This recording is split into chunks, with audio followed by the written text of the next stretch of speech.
Hello, folks. Welcome back to another episode of the Two Stewards Show.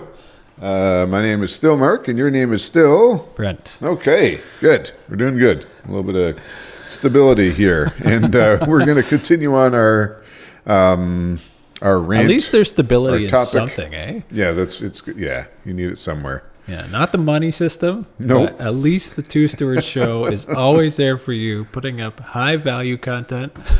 I mean, high value. That's debatable. We store our shows on a USB stick. And I don't know if we've quite filled one up yet. It's very low density of information. All right, we're going to try Unlike to jam gold. some information into one of these episodes so people can take it away and go, you know what, I actually learned something from Mark and Brent. One of these days. Yeah. One of these days. We're working up to it, right? It's been since, March, February? Yep. Oh, man. We'll get there. Yeah. But yeah, let's keep talking about money. Okay. Let's keep talking about bad money. Yeah, last time we talked about some really exciting material, the history of money, right? So kind of laid a bit of the groundwork. Quite important, right? To know where we came from, what we're doing. And then we talked what about is money, qualities of money. properties of money. And then this time we want to kind of get into, we talked about what like bad money could do a little bit, but we want to kind of delve into that more. Yeah. If the money's broken, or if people choose to use money that's not necessarily the best thing to choose, right? What could happen? And discuss that for a little while. Yeah, I'm all for it. Okay. So what happens, Brent, when you use bad money? Well, what could happen? Yeah, you start crying, and I think one of the we're gonna do this whole examples you have- episode without mentioning the word inflation, by the way. Except for right now, yeah. when we talk about hyperinflation. Okay. We use that word so much, inflation. Yeah, I know, but it's an important concept for people to know. Yeah. Why our money is not sound. But yeah, let's talk about hyperinflation for a second, because that's one of the boogeymen that people often cast when we're talking about unsound money and what can happen with fiat currencies, right? Yeah. So hyperinflation technically is set at 50% per month. So a 50% like that's price, how you would define. that's how it's hyperinflation. defined. Okay. Yeah. A 50% rise in prices, and that could be however you define it, but generally a basket of goods, general prices per month. Per month. Yeah, so I mean, I don't know, even 50% per year would be, to me, that's Ridiculous. pretty bad. But when you're talking about hyperinflation, it's 50% per month. And that just compounds and it gets worse. It doesn't stay at 50%. It gets exponentially worse, right? So the price of goods at the store all of a sudden next time is what, 1.5? And then the next month it's even like 1.5 on that. Yeah. Yeah. Yeah, and I mean, you have examples, right, of like Weimar Germany. We're already scaring people.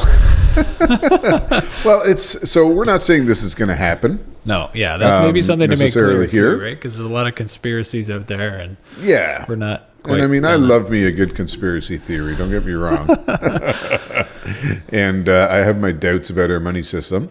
But hyperinflation, will it happen in the U.S. or Canada? I don't know. I don't think so. Yeah, but we're it not is going to make instructive. predictions here on this podcast, one way or the other. Oh, I'll make bold predictions, Brent. Wild predictions. No, but it's instructive to look at what could happen. Like, what are some of the sort of the worst results of fiat money? Hyperinflation, Weimar Germany in the 1920s, right? They had, and there's a lot of different reasons for that, but a lot of them were tied back to the First World War, which Germany lost. Huge amounts of reparations of financial debt was placed upon Germany by the other countries in order to cripple Germany. So that, a little bit of vengeance it's like, there. hey, we won, you lost, so now pay for everything. Well, and also you'll never be able to field an army again because you're going to be so poor for so long that you're just trying to pay us back, right? And you had these examples of like a guy would go buy a coffee. I think it was for 5,000 marks, right? And then he went back to buy another coffee and it had increased in that time to 14,000 marks, right? Right. Just and yeah, so you hear these stories, right, of people with wheelbarrows full of cash in different situations, right? Because it just becomes so incredibly, just so worthless. It's worth less and less until it's worthless.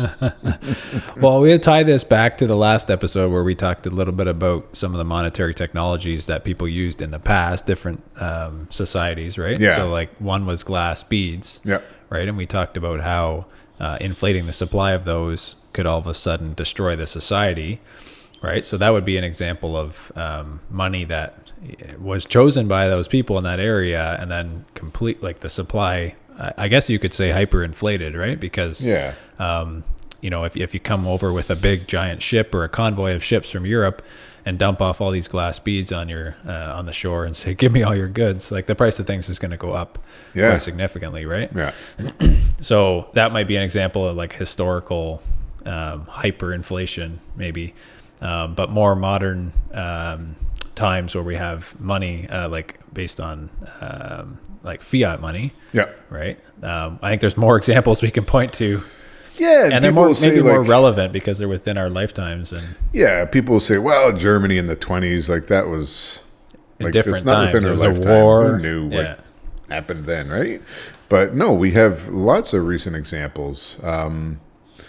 Like South America has had a number of countries, within living memory, certainly. Chile in the 70s was one.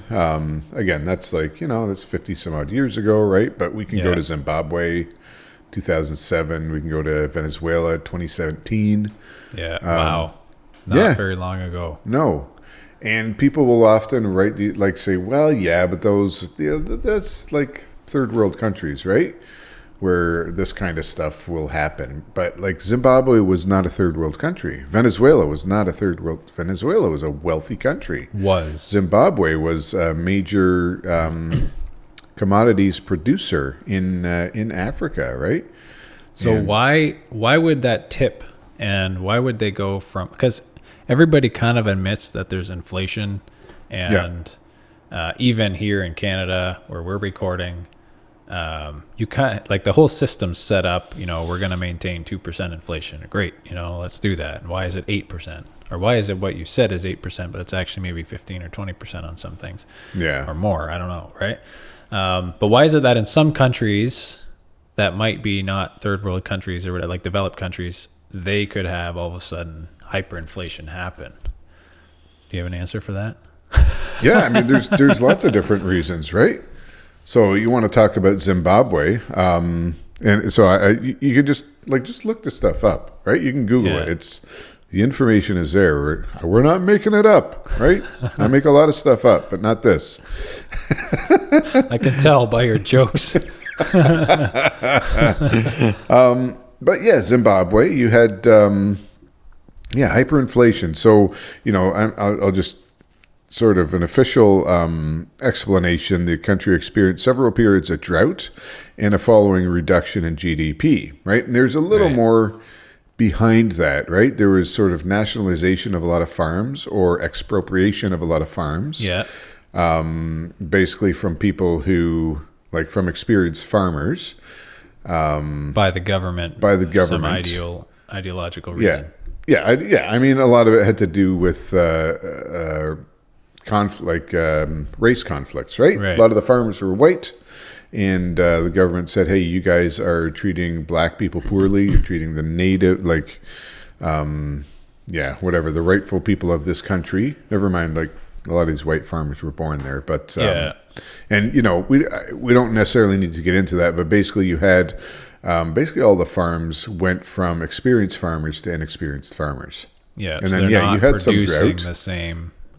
When you had the drought, that was just disastrous, right? You had people who had no idea what they're doing with farms and farming, and basically, it crashed, right? And a lot of the production, their GDP was based on farming. So you set up, like the government makes some decisions to kind of set up unstable economy, and then all of a sudden they get hit with an external force they can't control, like a natural event. Yeah. And Yeah. So they had to start. Where are all the borrowing. experienced farmers when we need them?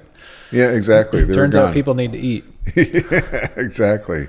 So they had to borrow more. The government started spending more, right?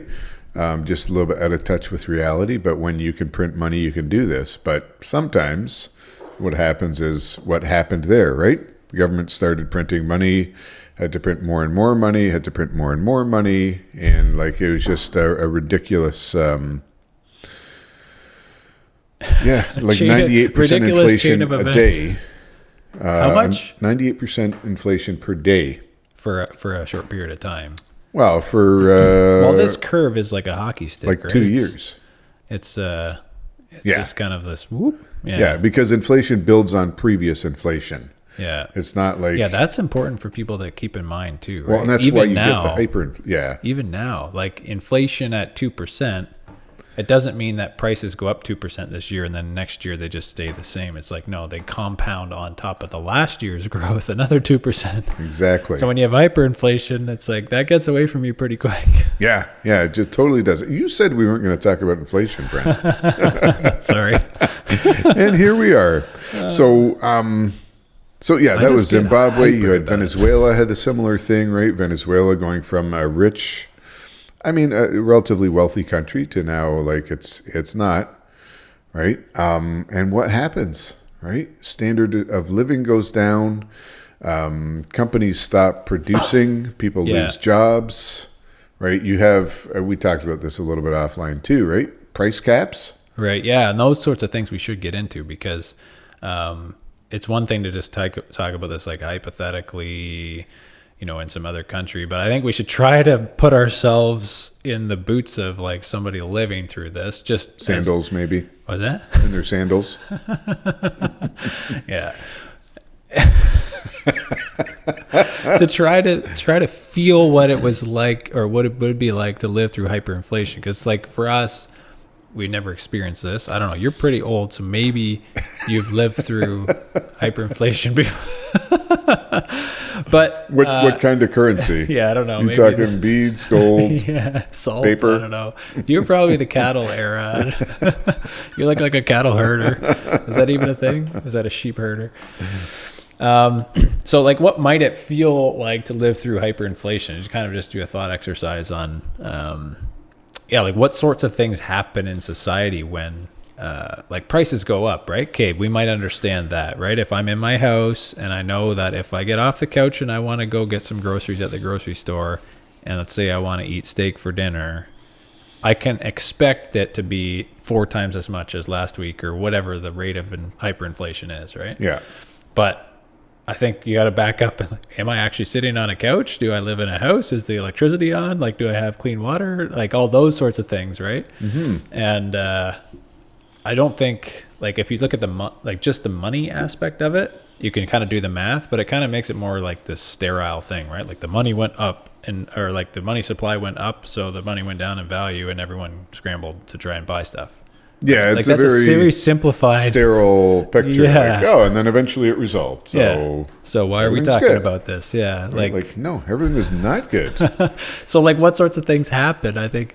So one example is underfunded social institutions, right? So if people are relying on government to fund whatever programs, right? Yeah.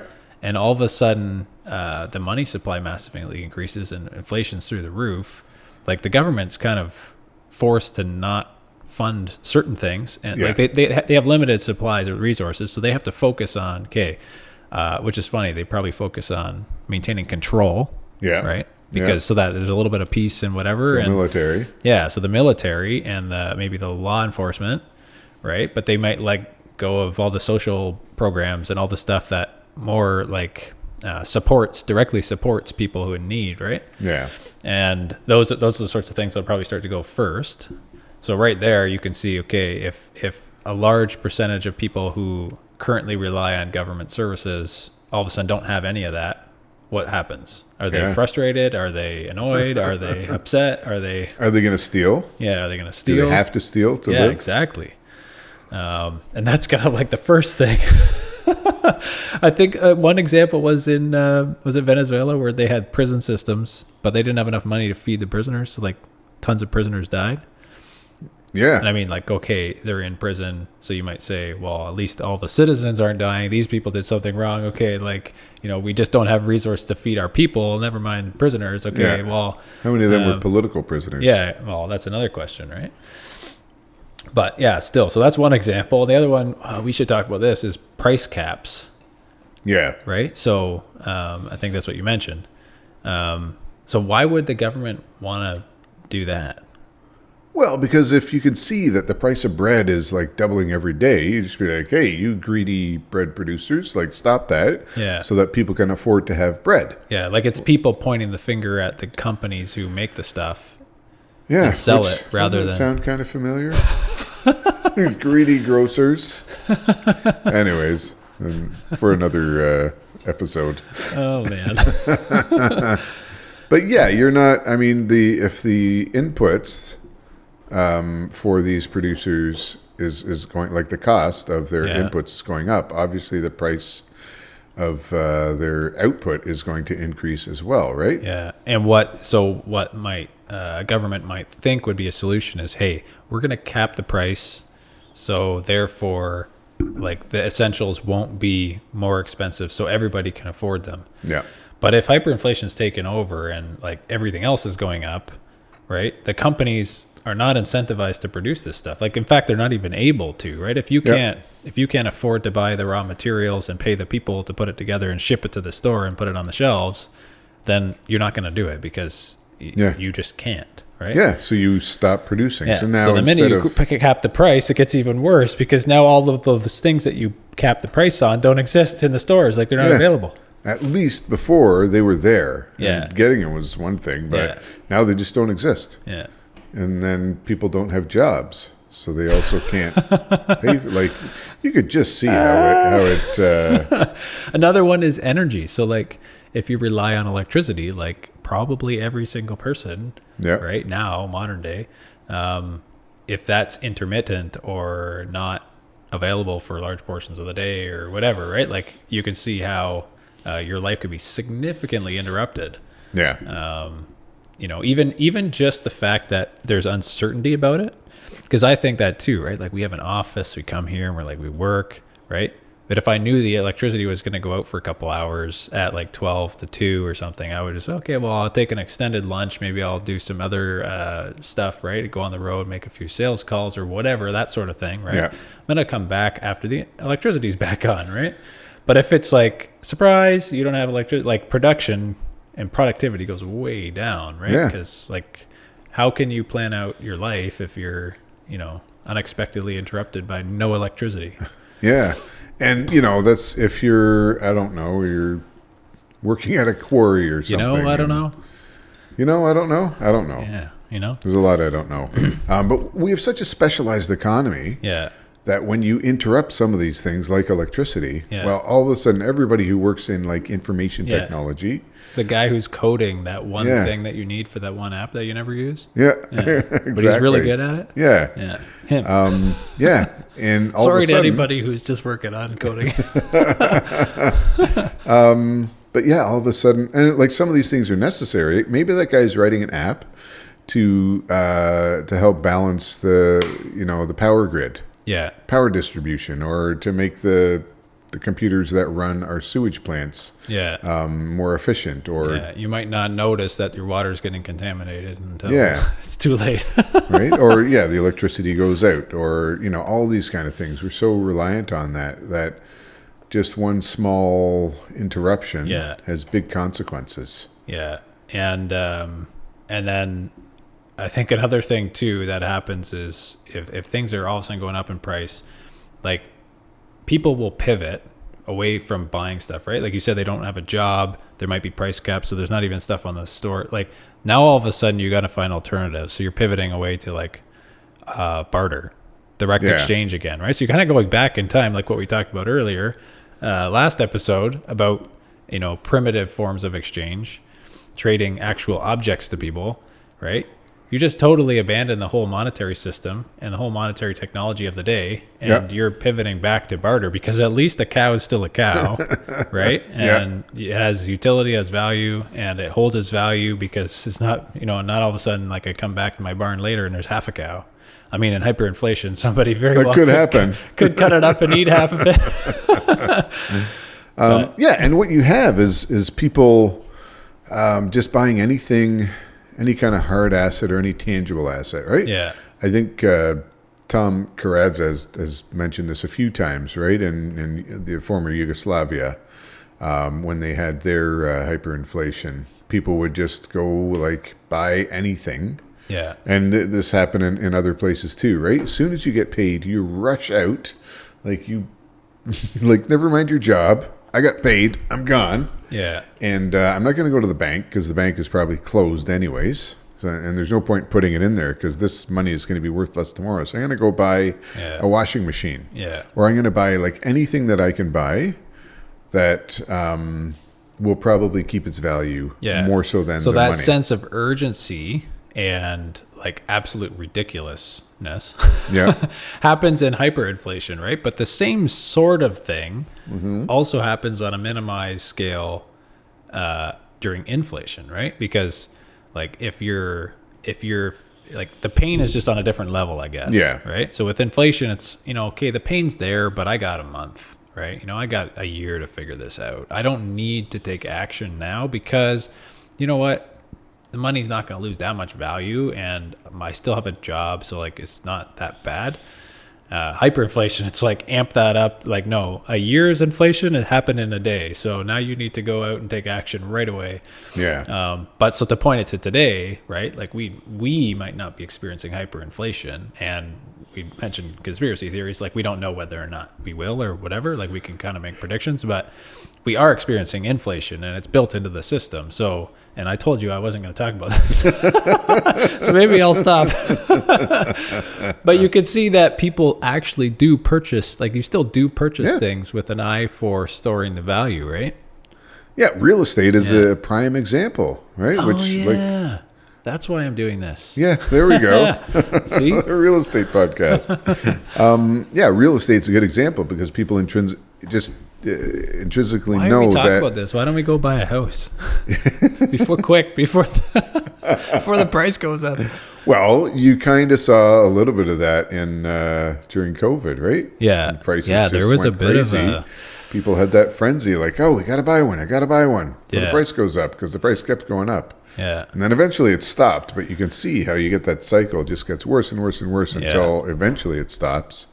And and with hyperinflation, right? If that kicks in, if all of a sudden it hyperinflates away, like people lose confidence at a certain point, right? And just like,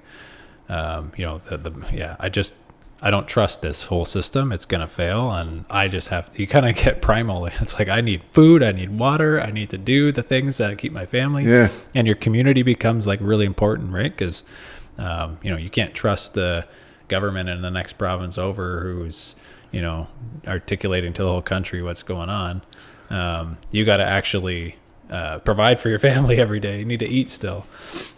Yeah, and how do you have any trust in institutions like law enforcement? Are they going to be there? Yeah. Well, maybe they're not getting paid, so they got to go do something else to find food for their family. Well, the government, but I'm talking about any institutions that they run. The people there, they don't care. Well, I mean, if it comes down to like, serving the public or feeding your family, people are going to choose feeding their family. Yeah.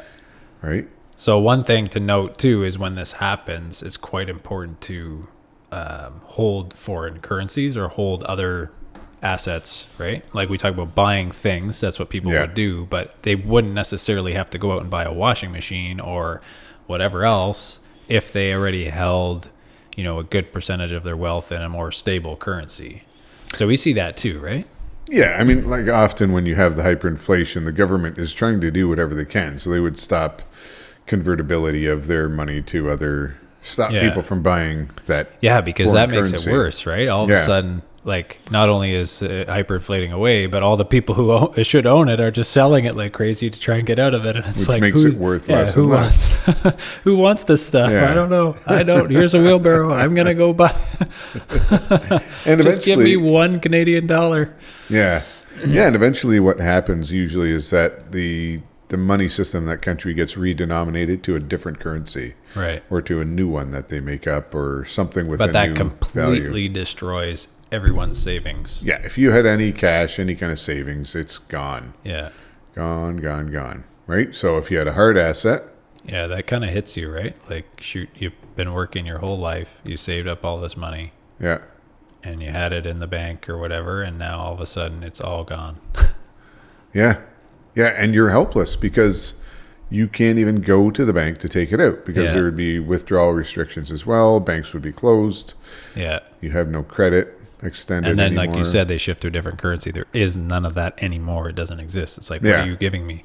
Wasn't that an example where they had like a box at the bank teller and it was like you put all your bills in there and once it's full, like that equals so much of Yeah, and doesn't matter what bill. Yeah, it doesn't matter what bill. It's just like, give us your paper because we're going to recycle it. And like the value of like whatever the recycled paper was worth equals what Yeah, you get. here's a dollar. Yeah.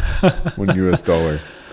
Like that's ridiculous, right? Yeah. But it happens though, and that's the thing, right? Like we live in a society where it's like, okay, our government's pretty stable, our banking system is quite stable. Like Canada has that, right? Where the banking system is, on a global scale, we have a pretty stable banking system. Oh, he's rolling his eyes. Yes. Is it that obvious? Yeah. I mean, even our banks are regularly insolvent. Yeah. We don't know it. But that's considered the gold standard of stability in Semi-regular Western bank world, right? insolvencies, Yeah. as opposed to fully insolvent Yeah. all the time. Yeah. And when I say insolvent, I just mean that their liabilities exceed their Reserves? Like what they have to pay yeah, for like the they owe liabilities? more than they have. Yeah. The words escape me. Yeah, because if you're insolvent personally and you think about that for a minute, you're like, I don't have enough money to pay my bills. Okay, I could probably tone down my bills quite quickly, right? Yeah. I'm just going to sell everything. I'm going to, get a really good paying job if I can, and I'm going to live at, my friend's house. And, we're going to move our family in there, reduce expenses to zero, work as hard as you can. Okay, now we can start actually not being insolvent and make money. But when you scale it up to the government, the government's like, yeah, by the way, we're going to reduce this. No, we can't reduce that. I need that program, or I need that assistance, or I Exactly. need something, right? So you have all these other complications. It's Yeah, not and- just as simple as like the prime minister going to his friend's house to sleep on the couch. He probably has, but Yeah. And when I say insolvent, I don't mean that they're actually like out of business. It just means assets is the word I was looking for. Right. Their liabilities outweigh their assets, so Right. that if someone were to call in all the liabilities Yeah. at that point, they would not be able to meet their obligations. Yeah. And we don't see that, but it happens regularly, and kind of nuts. A little bit nuts, but okay. So that's hyperinflation. Talked about that. Well, quite a okay, bit. Mark, this just kind of points to the fact that we really need sound money, right? Like we're so Yeah. reliant on money for everything. And we just painted a picture for people like what happens when hyperinflation, like not saying we're there yet, but when that happens, this is what people are going to have to deal with, right? And you mentioned examples as recent as 2017. I don't know if there's been any other examples since then, but it's not out of the realm of possibility. And No. it just highlights, how important it is to have money that actually works, right? And if it's broken, if it doesn't work, it's not sound, then we can expect to see more inflation, more things on this kind of scale, right? Like you don't be surprised when, right? All of these things happen. Yeah, and I'm sure we're going to see more examples of hyperinflation. Mark's got the popcorn ready. It's just like, open the news. Oh, hyperinflation. Well, Let's it's read not. that. It's sad, right? Because it's going to be again third world countries who have massive U.S. dollar denominated debt, typically. Yeah. that are that this will happen to, and they just can't meet those obligations. They have to, and then things go awry. As long as you have this massive imbalance, right? Yeah, and you mentioned kind of the division of labor earlier, where we have such a specialized workforce. Like, we really do need sound money to build modern society on top of, right? Like, if you don't have that layer, then as you build up and you get more specialized, it just doesn't work, right? Yeah. I mean, I don't think we've had sound money for a long time, for quite a long time. Right. Yeah. People often point to the to 1971 when we went off the gold standard as like that those people defining moment. I think that was us. I think we pointed to that. We have. I've changed my thinking on that a little bit. It's before that. It was a good marker. It was a good public, like, oh, hey, this happened. But the actual not default. Being on the golds, the default happened before then. Right. It was the U.S. did not have enough gold. So it's almost like your bank. It's almost like your bank insolvency example, right? Like the banks are insolvent for a long time, but they haven't been called out on it until all of a sudden there's a bank run. It's like, oh, by the way, you were insolvent. Yeah, but I was for 40 years. You just didn't know about it, right? Exactly. Oh man. Exactly. So the gold standard was gone like after World War II. When they had Bretton Woods and when they had the conference and invented, the put everything on the U.S. They didn't have all the gold to match their liabilities at that time, right? And it just boom exploded from there, right? Because you had not only the U.S. issuing more dollars than they had, but then because the dollar was the reserve currency, you had, like we talked about, fractional reserve banking, right? Yeah. Where a bank can lend based on a much larger amount of money out than it has in reserve. And the same thing happened, right? The U.S. did that, but then that was multiplied by foreign exchange, the euro dollar we talked about. Yeah, make this simple. Other banks, well, so let's say the U.S. had $100 million in gold. They put out maybe $1 billion in U.S. dollars. So right away, they're fractional reserve. Yeah. But then banks in Europe would take some of this $1 billion and they would exponentially increase that as well, because they're like, I have $100 million in U.S. dollars. We can now issue $1 billion. Yeah, we'll loan $1 billion based on that, right? Yeah. So it wasn't just the U.S. It was by the time it went all out, the subsidiary Eurodollar, it was out of control pretty quickly. Yeah, and global. So like now the whole world is. Yeah. Yeah, it's not just literally like there's a fractional reserve bank, a physical bank that doesn't have the gold that you want because you're holding this receipt that says I am entitled to 1 ounce of gold. It's now all of a sudden the countries of the world, all the central banks of the world have like an account with the central bank of the U.S. And they're like, yeah, we don't have any of your stuff. And then they go to their countries and they're like, yeah, well, we don't have any of your stuff. So it's a big chain. Yeah, and that was out of the control of the U.S. too. Yeah, I think that was the biggest thing. I was like, this is crazy. The U.S. couldn't control it any longer. Those third-party markets, foreign exchange, and it was just the realization that like, wow, guys, like we kind of messed this up, but it really got out of control, and now we just have to say it. And that's what Nixon had to do in 1971. Yeah, just make a big admission, and people were surprised. Yeah. But it was bad for a long time before that. Yeah. And that's a point that I've heard made before as well. I think maybe Joey and Len have done it on the Canadian Bitcoiners podcast, right? When you're looking at like the fall of Rome, right? That slow. It comes in every episode. I love Rome. What can I say? Love that time, but. The citizens of Rome were really the last ones to kind of realize what was happening, and that stuff was falling apart. People on the outskirts, people outside of the Roman Empire could see it happening. Yeah. And they could see that slow chipping away of the empire, and like the reasons, like the decadence in Rome, Yeah. and the ridiculous things that the emperors are spending money on, and the debasement of the currency, all this stuff. But the people in Rome did not see it until the very end. until they they had the Goths, not a bunch of emo kids, but like the actual Goths, the Visigoths and the Ostrogoths, these barbarians at the doors of Rome. Asterix and Obelix pounding on the doors of Rome and sacking Rome, right? That was like the final but straw. They had the potion, so there's not even a chance. Like, no matter... Is that what we need? Maybe the potion is We need the actually magic just potion? code for like a really sound money, Interesting. Like, everybody take a little handful of pure gold, right? Now we have a good society. This sounds like a good academic paper, actually. The We were talking about writing a book. yeah. Maybe we should... So there you go. Asterix and I'm going to Obelix's study magic for potion it this weekend and take out as all the Asterix as an and Obelix analog books. for sound money. Next Okay, time we're going to read it. Okay, Expect upcoming episodes. this is a good question. So why does the government control their money? And should the government be in control of the money?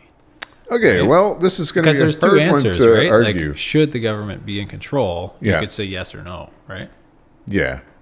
Well, I mean, are we supposed to argue about this? Because I don't think we can argue, you and me. No, Okay, I'll say yes. The government should Okay, good luck. control money. I know. I took the bad one on this. But yeah, government should control money. First of all, is this a question that people think about?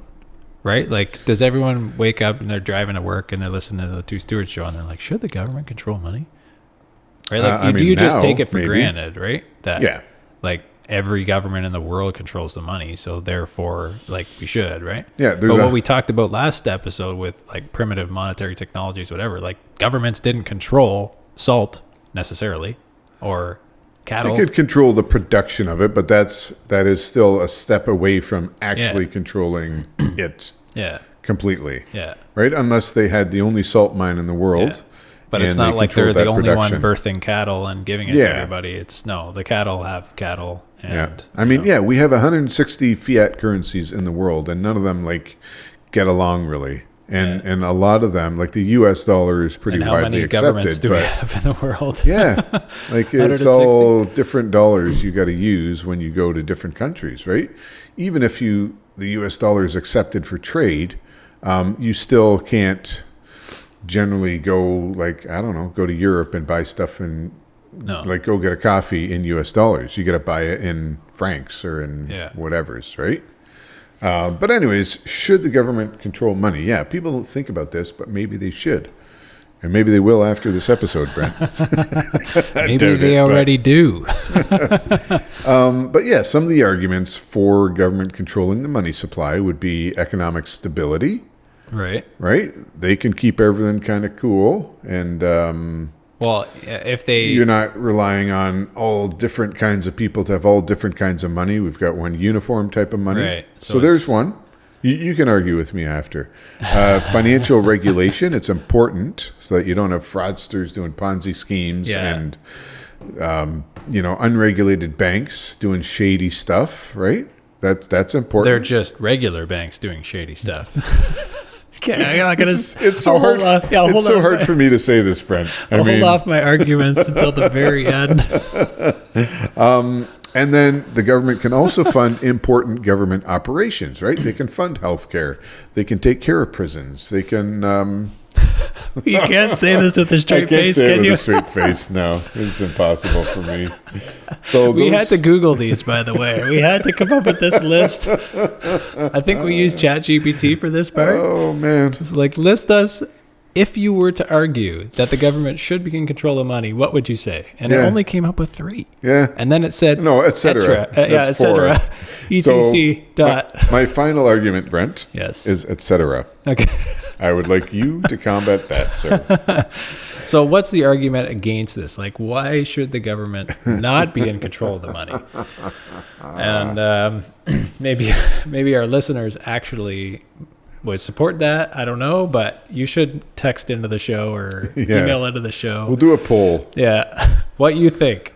Okay. And if you can come up with any good responses why they should, maybe give Mark a hand. Help out. So, no, the government should not be in control of the money. Oh, well. One reason is, there's a political dimension when the government's involved, right, there's political influence on the money supply. So it's Really? not just like, well, if they can control it, now all of a sudden it's not like they could just print it. It's political, right? Like you vote for these people, or it's political power. So it's about wielding this power over people, and like it just makes a mess, man. Do you think they could maybe, I don't know, come up with different contracts for services and then award it to their friends, something like that? Like they would I say, couldn't see look, that happening, we Brent. need to build a bridge. Oh, it's politically popular for everybody in this area. They want a bridge. Well, I got voted in. I'm going to build the bridge. And by the way, my buddy has a big concrete company, and the bridge needs $1 billion of concrete. So good thing I control the money supply, and I can just call up my buddy and be like, you want a contract? Yeah, that doesn't happen, though. No, that wouldn't happen. No. You wouldn't like make the need for some sort of, public safety app and then award all the money to your buddies. No, Okay. not for a As long as that vaccine or couldn't anything happen. like that. Yeah, or travel. border that's it, yeah. control, or No. So Okay. that's one thing, right? And then inefficiency, right? Because bureaucracies are quite efficient. If you've ever been in a bureaucracy, you know that Are things... quite efficient. Yeah, they just flow. Okay. So I have a little bit of a counter Okay. argument to this, Have right? you been in a bureaucracy? No. Okay. No, I mean, I've dealt with it, but That's why you're so inefficient. See, you can't even tell me your arguments. my wife argued that I might be a little bit ADD or ADHD. I don't know. It's probably because you drink so much Coke. Maybe. Okay, but there's an argument to be had. Like, if we need government, you can make an argument for that, right? We need it Yeah. for certain Yeah, things, like to protect 100%. property rights. Yeah.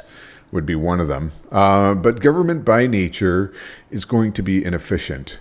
Yeah. And so as much as I hate bureaucracy and wasting money, I think we just need to accept that if you have a government, it's going to be inefficient. And it's Yeah. not, The problem is when it's so big. Right? well, yeah, how big and how bloated and inefficient. Like, I don't know if Yeah. you've heard, what's his face, Vivek Ramaswamy? Oh, yeah. In the States, Yeah. right? And like, he's not going to be elected, but his ideas are certainly interesting. He's running for president. He's not going to be elected because he doesn't like Airbnbs, and you're just not going to vote him.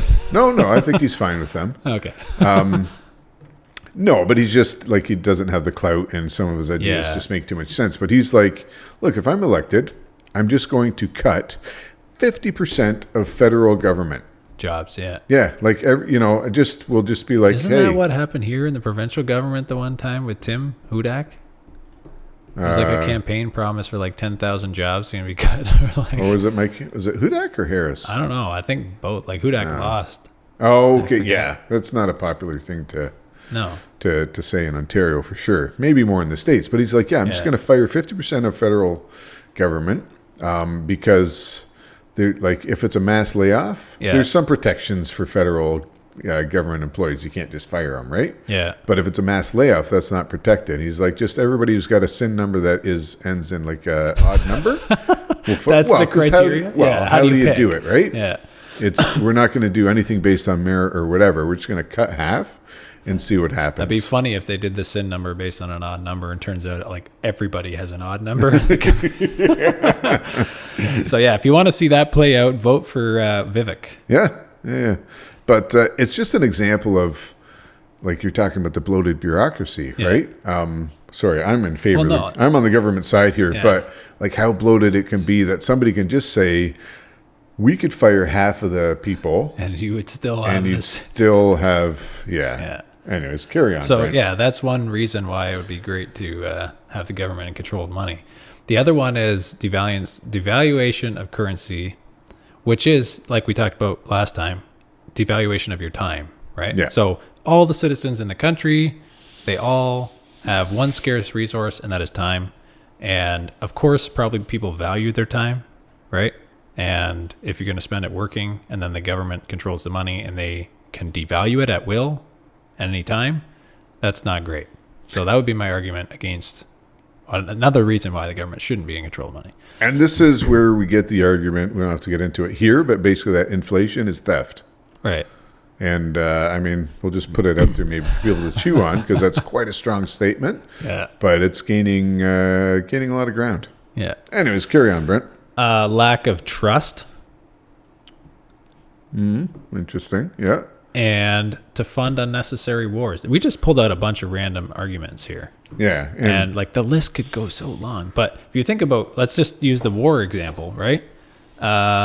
If the government controls the money supply, like the key word there is unnecessary. Like you could fund a war if everybody in your country believed in it by like taxing the people and then just going to war, right? With all that money. Yeah, and everybody cough up $100. Yeah, we're selling war bonds. Everybody give. We're going to go to war, and the war would be necessary in the eyes of the people because they're willing to pay for it, right? They're sacrificing their time, their hard-earned money, right? Which is the value of is the storage of the value of their time, right? They're giving their time to this cause because they believe that maybe there's something unjust going on. That's I don't know why you fight a war, but anyways. Well, you could be fighting off an invading army, right? So if it's politically popular and justified in people's minds, then they're willing to contribute to it, and then it becomes, I guess you would say, a necessary war or a war that is publicly supported. But what we're talking about is a war where it's actually unnecessary or not politically popular and not supported by the people in the country. Right. So if the government decides, hey, you know what, today we're going to go to war with that country just because we want their stuff. I guess that's kind of a reason why we go to war. But because, like they invaded that other country. Right. It's like, well, are we really involved in this? Or like, and you should put the decision on the people that live in the country that are going to war. Right. Like you should say, hey, Canadians, as a citizenry, do we really feel strongly about that other country invading that other country? And then 50 people put their hand up and give like $100, and then they fly over in their, whatever 1940s airplane, and they get about over Newfoundland, and then they run out of gas, right? Like the war is not going to happen, right? So, but if you control the money supply, like they currently do, right, and they have for quite some time, they could very easily just pay for airplanes or pay for people and soldiers and equipment and ammunition and whatever it is, right? And it won't immediately impact everybody because nobody realizes what's happening. I didn't pay anything for this war, so it must be great. Yeah. Who's paying for it? I don't know. Let's go. Right? Yeah, that's not. So that's another reason why, one of the ramifications of government being in control is that you have a greater tendency for countries to go to war. And there's other things we could talk about with this too, because it's kind of this is a big one. Yeah. Right? If you look at wars that are happening. So there's a YouTube It's hard to not look at the wars that are happening because there's so many of them. Yeah, well, but then I don't want to be this conspiracy theorist guy. I don't care. I'll be a conspiracy theorist. Good. I'll be the guy who's sane. Yeah, you be that guy. Yeah. No, but I don't want to attribute, everything to fiat currency. But, so a YouTube documentary, All Wars Are Bankers' Wars. Okay. I think you sent me this and I didn't watch it because I watched the first, it's a conspiracy theory, and I was like, I don't know. But there's, most conspiracy theories have at least actually a grain what I of did truth. is I took the link and then I just said, you know what? I'm going to try and Google it, and I couldn't find it. And then I knew it was a conspiracy theory. Okay. No, but most conspiracy theories at least have a grain of truth. If not, they are the outright truth, right? Yeah. So, the idea that all wars are bankers' wars, there's a little bit of something to that, right? It's not just the government, right? If the banks also are able to create money, they're like a secondary party in this. And then it's like, okay, follow the money. Then they're not neutral.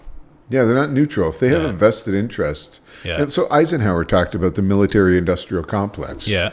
Right? This was a serious guy. Truman.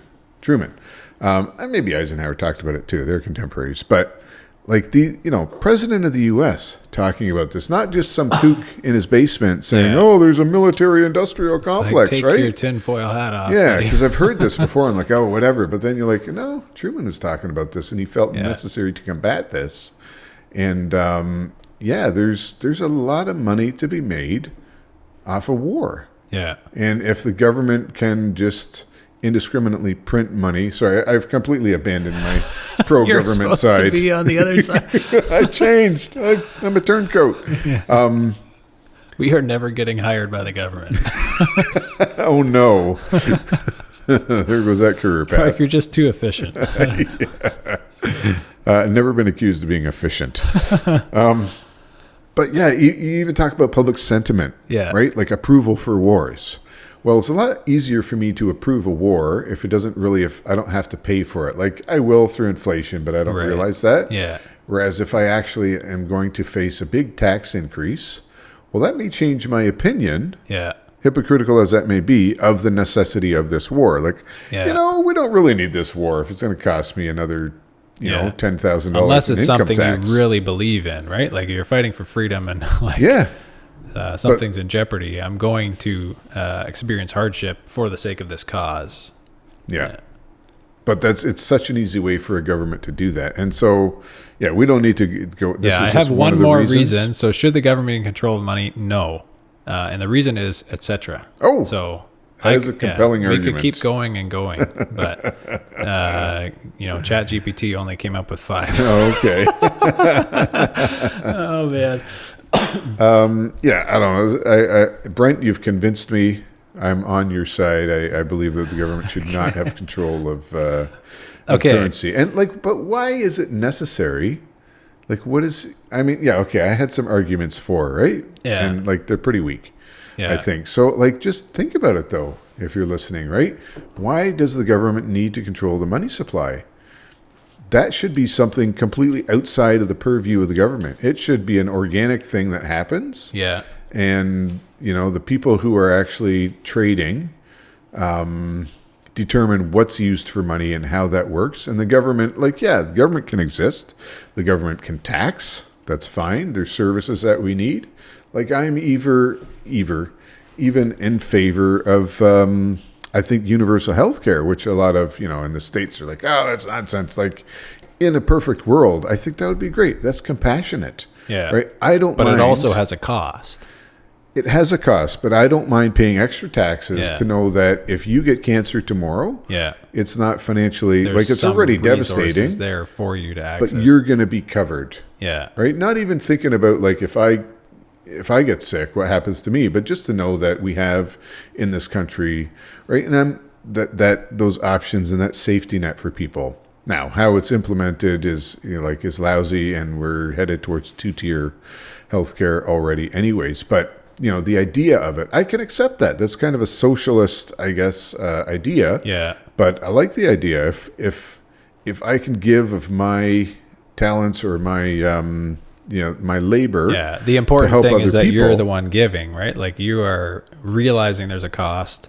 You're prepared to pay for it, and you do pay for it, and you experience the pain, right? Yeah. Rather than the government doing it on your behalf and you not knowing there's pain and then feeling the pain later through inflation. Yeah.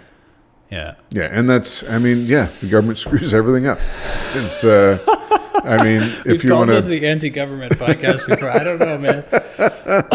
I don't know. If you boil it down into simple terms, right? You see a massive uptick in our listens if we start promoting, the government, and then. Oh, yeah? Yeah. We'll see. I don't know. I don't know if I buy that. Well, you can point to some examples for when, specific examples in history when the government interfered with money. Yeah.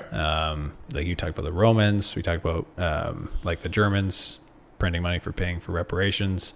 We talked also about the Gold Reserve Act where they confiscated gold. Yep. Right. And that was kind of the historical chain of leading to, severing the gold convertibility. And then you get into modern day with quantitative easing. Right. And so what actually happens at all these, there's so much stuff you can dive into here. Right. Yeah. And the point that you made as why should the government control the money supply, economic stability, right? that you can kind of, in the short term, you can kind of think that's a good thing, right? Yeah. Because I can debunk your argument, because you say it's economic stability. It might produce economic stability in the short term, right? Because you can use quantitative easing, for example, to like stimulate economy and make, basically dampen the recessions, right? Because stability just means let's have a straight line up, people. Like, why are we all of a sudden, like, it's a super crazy time and then all of a sudden it's a recession, right? Yeah. Like, why can't we just chill out and everybody make, a good amount of money and it just keeps growing and growing and like, right? So the government's like doing everything they can, right? And that's what we talked about too with the mandate of the central bank is to have 2% inflation or whatever it is, right? Now they're now saying, well, it could be 3% or like, well, maybe it should be, but whatever that rate is, right? They want to maintain it. I'm devastated that you've debunked my argument, Brent. I'm completely. They're trying to dampen out the highs and lows. We had this conversation with our children, not about central banks. I do once in a while too. They don't listen so much. Yeah. No, but about life and about how pain and suffering is necessary. Yeah. And it's a part of life, and it builds your character. And we have such. Now get in the car. We are late for church. Come on. Now do the dishes. No, but we have it's almost just accepted. This is a little more philosophical.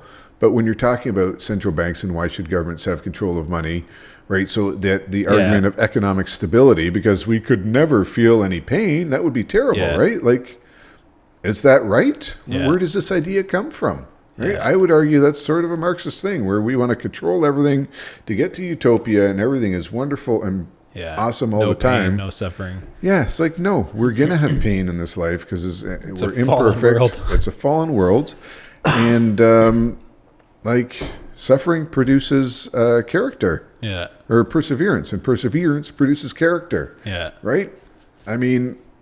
Yeah, so we should that's a biblical text. We should write a which letter. applies to like your faith journey, but I think it also has practical implications. Yeah, and people have talked about this. How if you don't have any suffering, we in your should life, write a letter. You're to not Tiff. Resilient. Sorry, write a letter to Tiff. Hey Tiff, suffering produces. Well, I mean, there's a lot of perseverance being produced right now, right? Yeah. With rates the way they are, but I'm just saying it's a way of thinking. We don't often. We're talking about money, like, dollars. You know what, about the rates Toonies. being high and people suffering, I feel like there's a good number of people who are like, they're suffering, but they know it's temporary, right? So like they hope it's temporary. Yeah, but like in their head, they're like, I'm calling their bluff. I think the rates are going to come down because they can't really stay high for long. Yeah. So I'm going to bear this pain, but it's not like in your example, it's not really producing the character. It's just, whatever, like, take a bit from me because everybody's getting hit with this. I'm just going to wait it out until like, your pain gets so big that you change your mind. Yeah. And I think that's kind of what's going on. You're probably right. Yeah. You're probably right. But I'm just speaking in more broad terms, right? Why we should have stability. Yeah. I don't know. And like in a free market, you don't have, like you have, overall stability, but there's ups and downs. Yeah. And like, why are we so afraid of them? And then one other example, it's more recent, obviously, the trucker convoy where they froze bank accounts, right? Yeah. This is talking, they froze bank accounts, like, not a big deal. But like, that only really happens if you can control that, right? Yeah. Like, otherwise it's not an option, right? You can't just go in and like, everybody stop giving each other valuable objects, for stuff, right? But if you start freezing bank accounts, it's because they're, governed by the government or they have access to that information and that technology and they can stop that, right? So I think a lot of people don't realize how, like, what an incredibly important event that was. Whatever side of the trucker convoy debate you stand on, for me this was like, I need to get my money, my capital out of Canada. Yeah. Because this government is willing to do that for someone they disagree with on. Yeah. And not like, a terrorist organization, let's freeze their funds. I mean, you can argue, you can't argue that this was a terrorist organization. Like, come on, get out of here. But I don't know, for me and for a lot of people that I've talked to as well, and people outside of Canada, again, the people, when you're in it, you don't realize Same it. thing like Rome, right? It's like, they had to do something, so let's do this. Ridiculous. It's like, they were honking their horns really loud. but even if you believe that it was illegal or obnoxious or Yeah, whatever, like yeah. freezing bank accounts of people, even people who donated, who It's funded, almost like a little flex from the government. It's like, hey guys, we it's can a huge flex. Yeah. Like, we have this power, and we will mandate speech, and we will mandate your behavior. And if you disagree with us, we are going to flip the switch and remove everything and that you've that worked goes for. back to like, what is money to begin with, right? Like, Yeah. why are we using this stuff? Like, we're using it because we want to store our value into the future so that we can buy things with it in the future, right? Or like at least save it. And it doesn't necessarily even have to grow in value. It just has to save. Yeah. But if you're doing that in a technology that can just be like, doot, doot, flicked on and off by someone at their whim, like, that's crazy. Yeah. Well, and if you well, no, if you think about, like, what is the function of government? The function of government essentially is to protect property rights. And we're speaking sort of a secular terms here, right? You can argue as a Christian, the function of the government is to perform justice. Like, yeah, absolutely. But, more secularly speaking, their job really is just to protect individual property rights. So when the government violates property rights by stealing or freezing access to that property, that's such a fundamental, flagrant violation of I'm not big on human rights, but of your rights, of what they're supposed to be doing. Yeah. That people around the world are like appalled. Yeah. So people in Canada might be on either side of the argument, and for various reasons. But yeah, if you zoom out the context of the world, I've heard so many podcasts and books and stuff reference that event as being like, oh, okay. To me, I'm like, well, whatever. It was just some people who were, got their bank accounts frozen, like. Like, the what? Their personal wealth was like, not accessible to them. At the whim of the government. Yeah. Well, and then that's another conversation we could talk about what we touched on last time, CBDCs, right? Yeah. So just that's one other example that we could probably look like forward to and expect, right? Because there's a lot more talk about this and a lot more countries trying it out, right? Like, it's coming to a country near you, and hopefully not too near you, right? Yeah, and there's a broader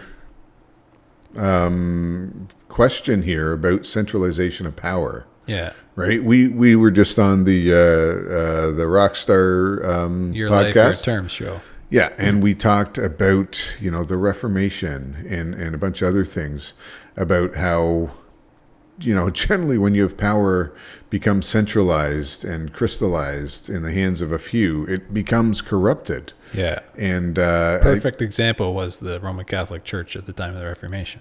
Yeah, exactly. Where it was the power broker. It had all the power and the power to grant salvation, even, right? Which is absolutely not right. So you had the Reformation, you had decentralization come. And I think the same thing applies to our money. For it to be so centralized in the control of the hands of the government is no. Yeah, the power goes there, wrong. Then it corrupts in it. Yeah. Yeah. Yeah, and we need it, right? Like, this is kind of need what? Money, right? So okay. you need centralization of power, Mark. Brett, you need that's that. it. Coming across the table. We'll have that after. We'll have a big arm wrestle or something. Okay. But no, we need money, and this is like you say, Twister. We need money. I need money. Yeah, like we gotta. But people, this is the problem we started the series off with, right? Like, you start with this problem that persists all throughout human societies for all time. Like, you need to be able to store your value and like store your time in something, right? Yeah. And you pick things, and when the government mandates it, and then when everyone uses it, and then when they control it and then manipulate it, and then when they freeze it, it's like, okay, are we getting what we need here, or is there something else that we can look at, or whatever? Like, what else can we do, and what should we do? Like, you kind of feel helpless, right? Yeah. I think we're just painting this picture of utter helplessness for people. And we're not giving any solutions. No. So hey, that's what we do. We just depress people. Yeah. So I think next time maybe we talk about like maybe another thought experiment on what the world would look like if we had better Yeah. money. Just as an example, Yeah. like, okay, we've got this. This is where we're at. We've looked at all like different historical examples. Okay, what would it be like if the money was actually sound? Or probably like that would be a good thing to think about, right? Yeah. What would the world look like? What would happen? Yeah, and that's people have done this, and it's so, yeah, some of the stuff is so out there, it's hard to imagine. But yeah, we should do that. And I mean, if you're still listening, congratulations. But we're sort of coming up with some problems here and not really presenting any solutions. We will get there, folks, eventually, right? But we absolutely want to underscore the importance of sound money, the fact that we don't have sound money right now. What would it look like if we had sound money? And then, is there a solution? Yeah. Like a Band-Aid solution is real estate, and we keep coming back to this, right? Yeah. But it's also very much a Band-Aid because it's still within, like it's external in the sense that you're not actually holding currency, Yeah. right? So, and what you're doing is you're using the debt to your advantage, right? Like you're playing the government's game, like you're accessing inflation, and you're holding an asset that's scarce, it can't be produced, but it's still not the best money, right? And we talked about this before too, right? Like a house is not something you can just easily sell or liquidate quickly. Like it's not scalable, it's not portable, so it's not really money, but it's being monetized. So then it's starting to kind of become money, but it's still a sitting duck for taxation. All these different regulations. Yeah. It's very much like it could be expropriated or confiscated or whatever, right? Like it's subject to zoning regulations and controls, various things, right? So it may be better than currency, like holding dollars for some things. Yeah. Right. And it may have a long road to go yet in terms of like building wealth. And that's why we're both running companies in this space, like trying to, get people into this because it's like actually something we believe in, but it's really not necessarily the solution. And we obviously know in this life, like there's no perfect solution, but I think next time we'll try and ideate a little bit about what it would look like if there was perfect, or I don't want to say perfect, but sound money at least. Yeah. Yeah. So, All right. Let's leave it there. Till next time. Cool. Well, Brent, what do you always say? Till next time? Steward your wealth wisely. Thanks for listening to this episode of the Two Stewards Show. If you like my voice better, click subscribe. And if you like my voice better, click share. If you like both, give us a 5-star rating. To interact with the show, feel free to reach out at hello@twostewards.ca. We'll see you in the next episode. In the meantime, steward your wealth wisely.